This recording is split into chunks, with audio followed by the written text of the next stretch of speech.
Nicholas here with your merchantdoctor.net processing point. Welcome back. Today, we're going to take a look at your merchant service statement. I mean, at the end of the month, have you ever opened up your merchant services bill, taken a look at it, and just gotten completely confused? I mean, it might as well be written in Chinese, right? Well, you're not alone. So today is the first part of our three-part series on how to read your merchant services statement. This is something that's very important because when 70 to 100% of your business counts on your ability to accept credit cards, well, those rates and fees can add up real quickly, as I'm sure you're familiar, right? And there's more ways to present a merchant service statement than there are for Bubba Gump to cook shrimp. So let's take a few basic steps that you can do at the end of each and every month to better understand not only what you're paying for, but whether or not you're getting a good deal on your merchant services. And then the first part of our series today, we're going to take a look at effective rate. Now, effective rate is the very first step you should take when you open up your bill. It's a number that should remain relatively consistent, and we're going to take a look at what effective rate is, how to calculate it, and why it's important to your merchant services. So let's get started.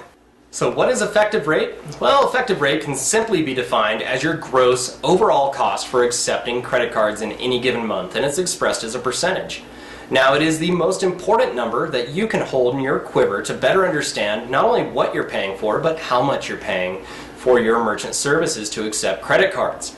Now, effective rate is very specific to your business, and it is something that you can gauge your services on a month-to-month basis to make sure that you're not getting ripped off behind your back. Now, how do you calculate it? Well, the first thing I want you to do is completely forget about any rates that you were quoted and the rates that you see on your statement, because they mean absolutely nothing, especially if you're on a tiered pricing structure. So forget about those numbers. I want you to locate two simple numbers and we will calculate your effective rate.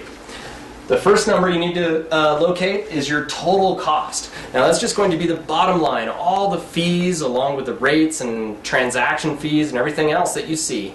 The total amount you were billed to accept credit cards. Now, for example's sake, let's say that was $200. The next number I want you to find is your total Visa, MasterCard, and Discover sales. Now, you want to leave American Express or any other card issuer out of this because they will skew your numbers. For your processor's sake, you really just want to take a look at your Visa, MasterCard, and Discover sales because they are the networked sales. In this case, we're going to say those are $8,000. So you divide 8,000 into 200. So divide your total cost by your total sales, and you're going to, in this case, get 0.025. Now, in order to turn that into a percentage of your total sales, you simply multiply 0.025 by 100, and that'll give you 2.5%.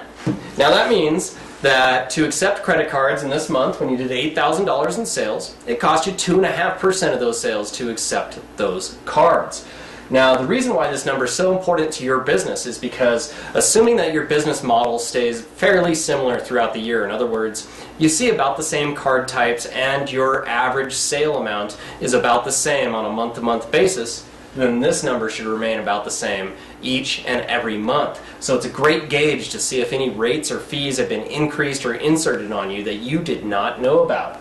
If you see a spike in this rate, then you're going to want to watch the next two videos in our series so that you can better break down the rates and fees and understand maybe where that increase came from so that you can call up your credit card processor fully armed with the knowledge that you need to get the rate back down to where it should be. Now, another thing that's great about effective rate is, let's say a salesman walks into your business and says, oh, you're paying 1.7% for your processing. I see it right here in your statement. I can give it to you for 1.5%. Well, ignore those numbers. They don't mean anything.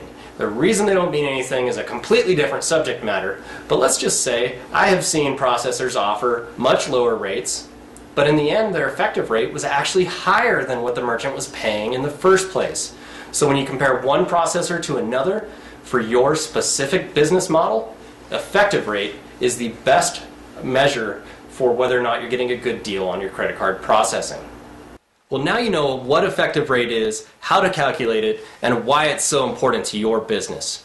If you still need assistance with your merchant statement and you're completely confused, simply contact us. Go to our website, merchantdoctor.net, and click on the Get a Quote button. We'd be happy to provide you with a no-pressure, no-obligation analysis of your merchant services statement so that you can understand whether or not you're getting a good deal or whether you're getting ripped off. This has been Rhett Bayless with your merchantdoctor.net processing point. I look forward to seeing you next time, and remember to stay tuned for parts 2 and 3 on how to better understand your merchant services statement so that you can be well armed and well educated and make sure that your business is as profitable as it can be.